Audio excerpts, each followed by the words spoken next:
This is CBN Newswatch.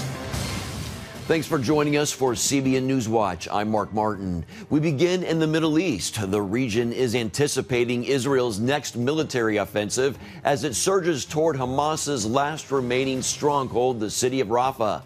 But as Chris Mitchell reports from Jerusalem, the White House is pushing back. In his harshest criticism yet, President Biden slammed Israel's military campaign in his press conference Thursday night. I'm of the view, as you know, that the conduct of the response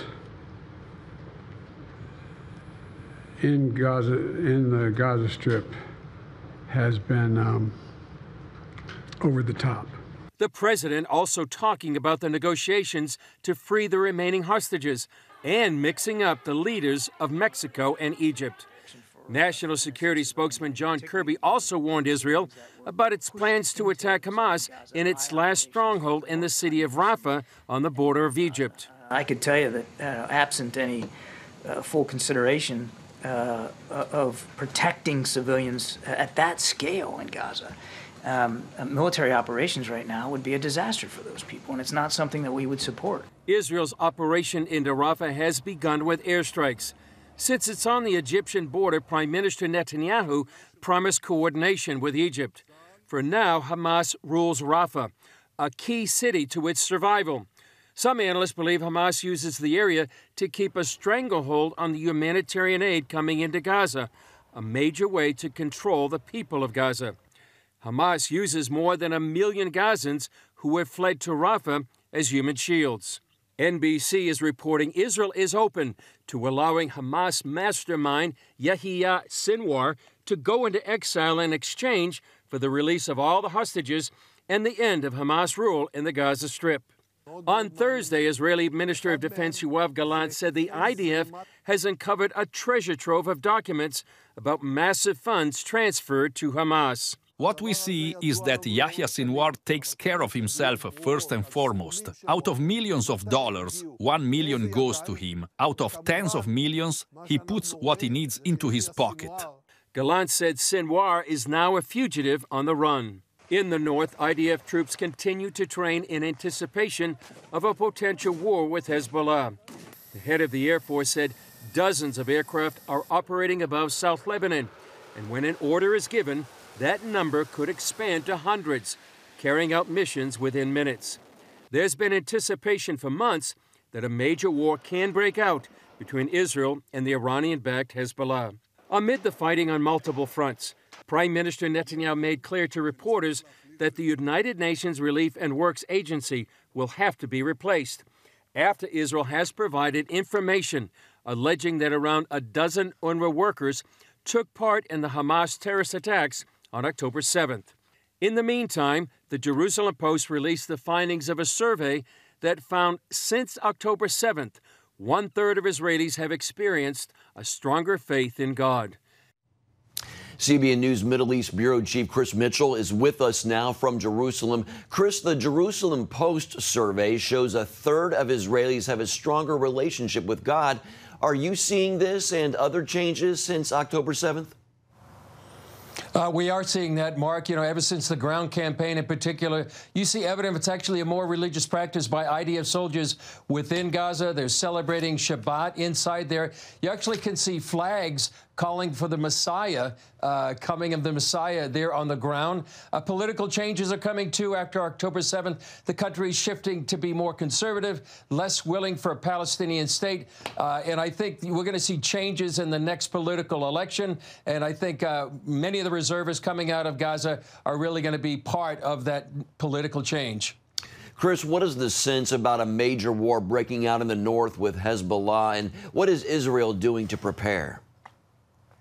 Well, Mark, where everybody's almost anticipating that, hospitals in the north are getting ready. The home front is preparing. They're telling people how to prepare with water and food. There's a concerned that there'll be electric outages for maybe a week to 10 days. And we see, as we saw in our report, the IDF and both ground and air forces are preparing for what they expect to be a much bigger war than the one there in Hamas in the Gaza Strip. You had a chance to follow Israel Defense Forces in a key Hamas tunnel. Can you tell us about your experience, Chris? Well, Mark, it really was an amazing experience. We were there last Sunday, and we had a chance to be there for a couple of hours inside those tunnel network. It was a vast network of Hamas's underground infrastructure, contains hundreds of miles. We were there in one tunnel that was stretched for about a mile, maybe half a mile, and right there in the middle of Khan Yunis. This is a web of tunnels that's longer than most of the world's subway systems, and we saw it where the terror group stored weapons. Actually, some of the leaders hid, and we actually saw a place where they held hostages in cages. It really was an incredible first-hand look experience, so take a look at our report. What you can see in front of you over here is one of many tunnels that are underground in each and every one of these neighborhoods.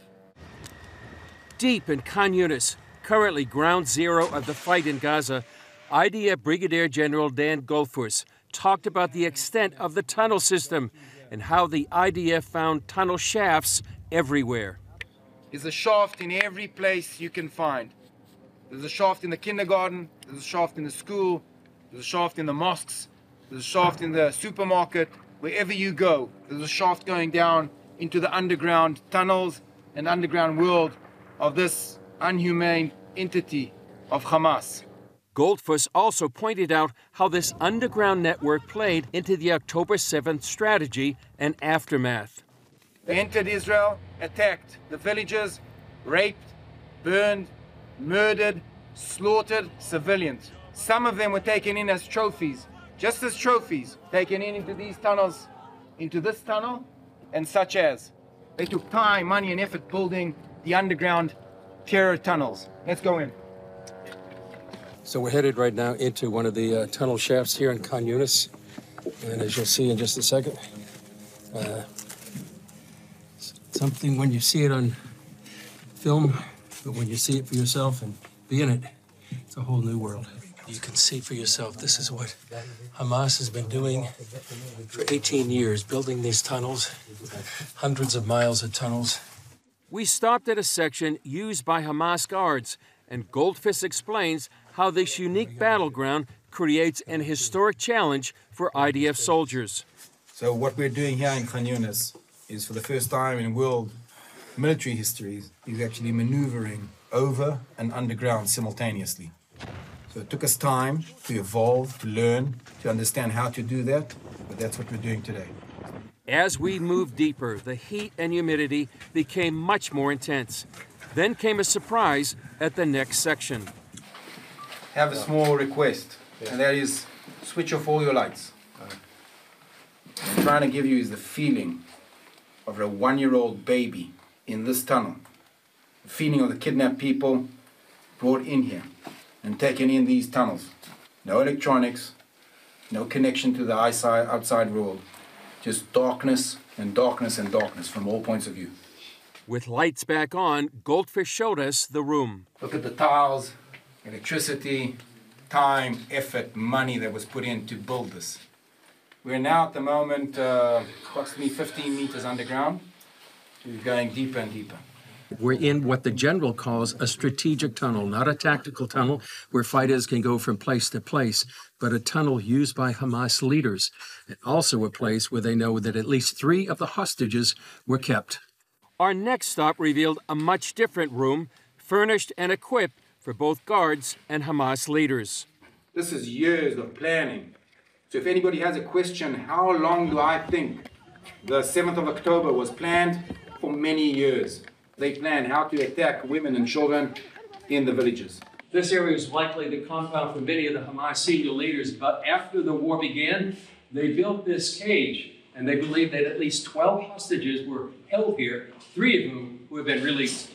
If anybody in the world needs evidence for the horrific actions that the terror entity Hamas has done, you're in it.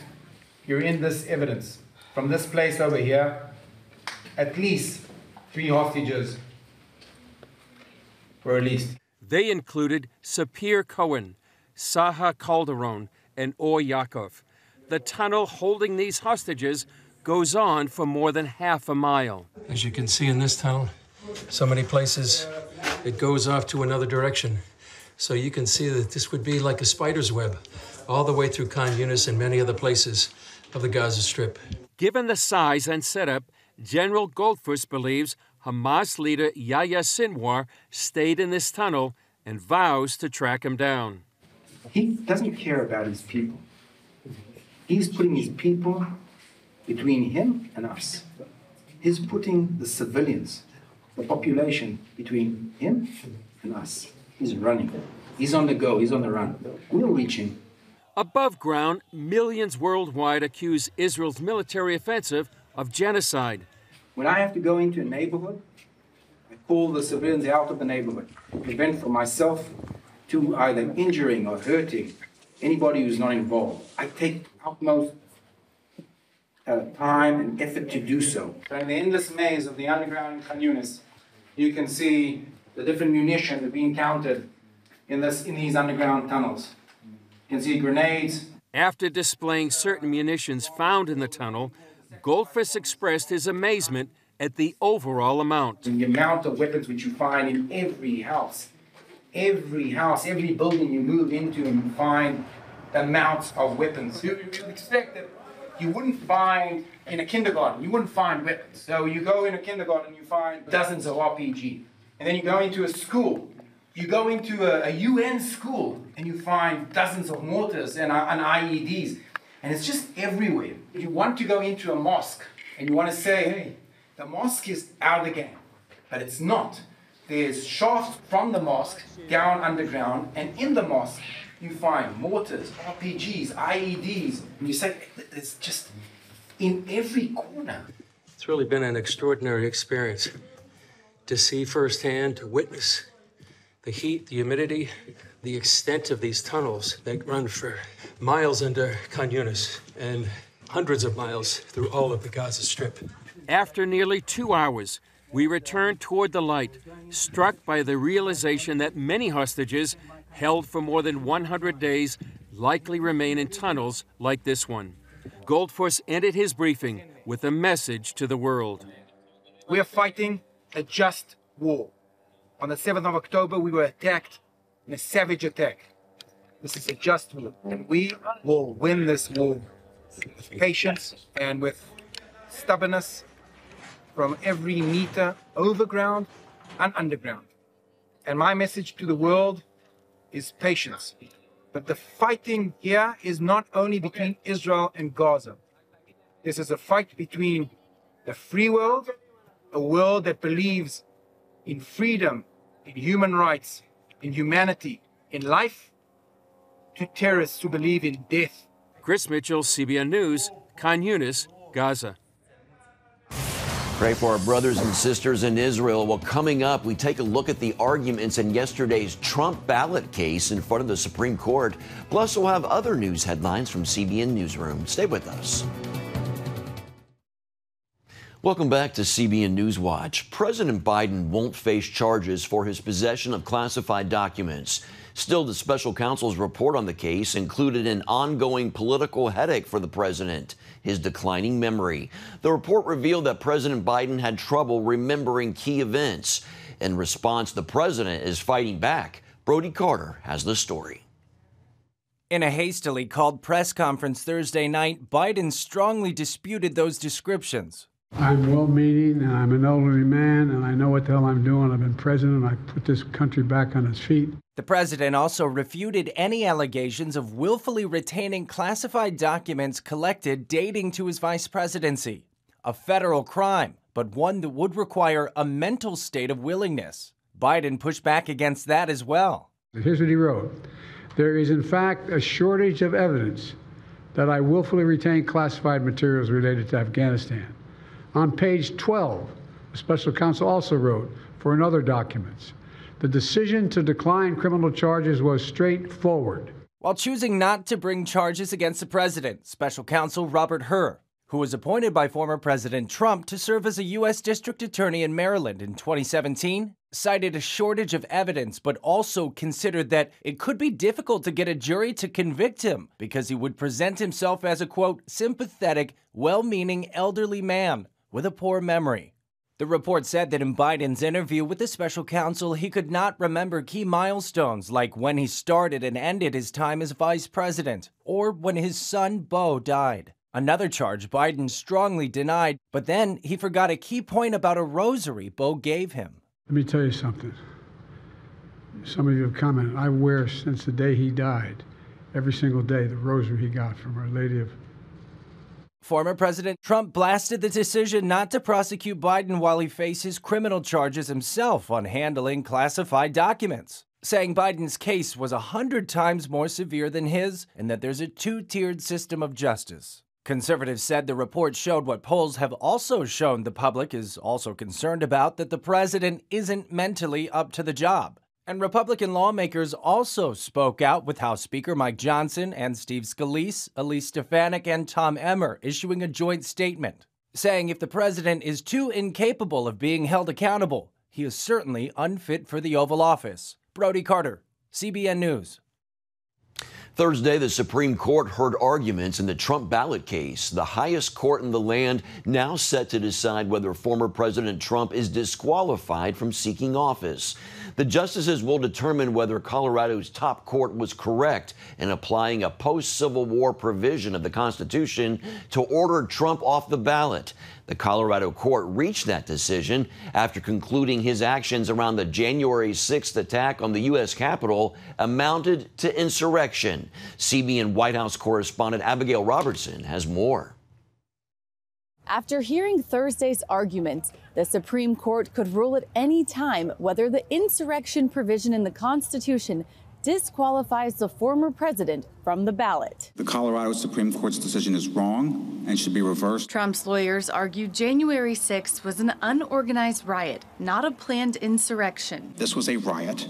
It was not an insurrection. The events were shameful, criminal, violent, all of those things, but it did not qualify as insurrection. Jason Murray, the plaintiff's attorney, disagreed, arguing the former president did indeed commit insurrection and specifically addressed the 14th Amendment as precedent. Well, what they were concerned most about was ensuring that insurrectionists and rebels don't hold office. And I would note that if President Trump were appointed to an office today, if he were appointed as a state judge, he could not hold that office. Throughout the arguments, all 9 justices appeared skeptical of whether or not states have the authority to remove Trump from the ballot under the 14th Amendment. I think that the question that you have to confront is why a single state should decide who gets to be president of the United States. In other words, this question of whether a former president is disqualified for insurrection to be president again is, just say it. It sounds awfully national to me.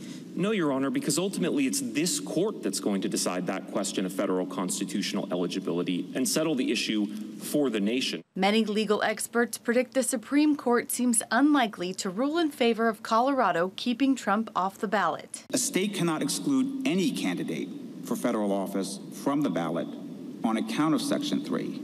And any state that does so is violating the holding of term limits by altering the Constitution's qualifications for federal office. President Trump says he's leaving his fate up to the justices. An argument that is very important is the fact that you're leading in every race, you're leading in every state, you're leading in the country against both Republican and Democrat. And Biden, you're leading in the country by a lot.